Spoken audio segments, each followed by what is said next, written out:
about all the different kinds of art you encounter every day. Music, paintings, dance, drawings, sculpture, acting, architecture. It's a long list that goes on and on. We rely on art to entertain us, but it can also persuade and educate us. Art can imagine what will happen in the future.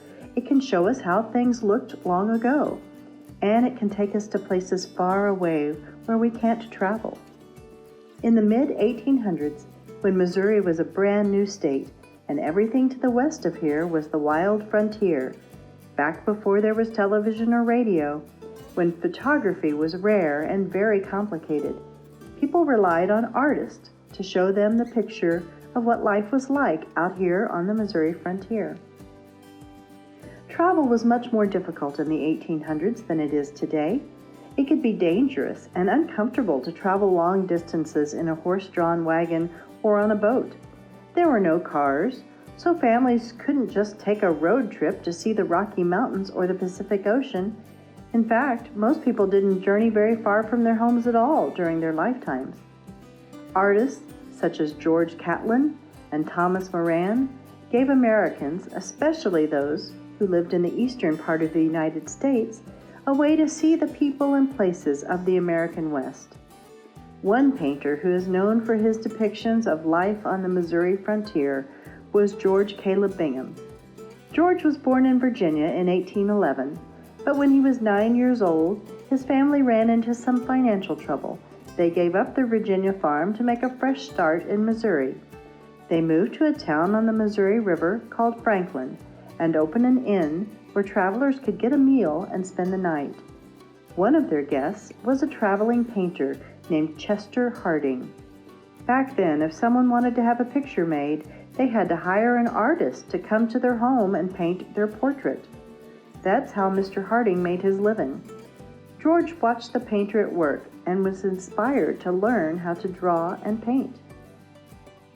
George's father died when George was only 12 years old, and his mother moved the family across the river to Arrow Rock, where she ran a school for girls.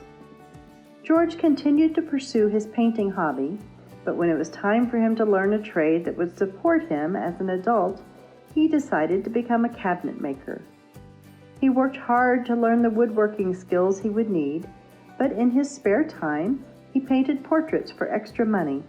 Pretty soon, he was in such demand as an artist that he forgot all about cabinet making. George Caleb Bingham was a full-time professional artist. In 1836, he married a young woman from Boonville named Sarah Elizabeth Hutchinson, and the couple built a house in Arrow Rock. That house is still standing today and is cared for by Missouri State Parks. George loved his life in Arrow Rock and was so fond of the people who lived in the town that he included many of them in his paintings. Arrow Rock's buildings, including the J. Houston Tavern, were included too. Like many other painters of that time, George earned a living painting portraits of wealthy clients, but he became famous for his paintings that featured scenes of life along the Missouri River. Art lovers from the East, who had never met or seen fur traders or rowdy rivermen, were fascinated by the scenes George Caleb Bingham brought to life in his paintings. It wasn't long before George realized he would have to move to a bigger town if he was going to make a good living as an artist, but he always considered Arrow Rock to be his hometown.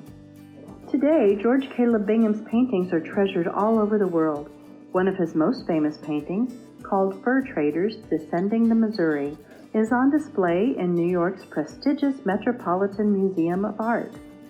There are Bingham paintings on display at museums closer to home, at the St. Louis Art Museum, the Nelson Atkins Museum of Art in Kansas City, and the State Historical Society of Missouri Center for Missouri Studies in Columbia. You can also see some of his original portraits here in Arrow Rock at the Arrow Rock State Historic Site, and you can visit his home when you take a Friends of Arrow Rock tram tour. With modern roads, cars, airplanes, and technology, the United States is very different today than it was when George Caleb Bingham was painting scenes of the world around him. But thanks to him, and other artists who were living and working in the American frontier, we're able to see how our country looked nearly 200 years ago.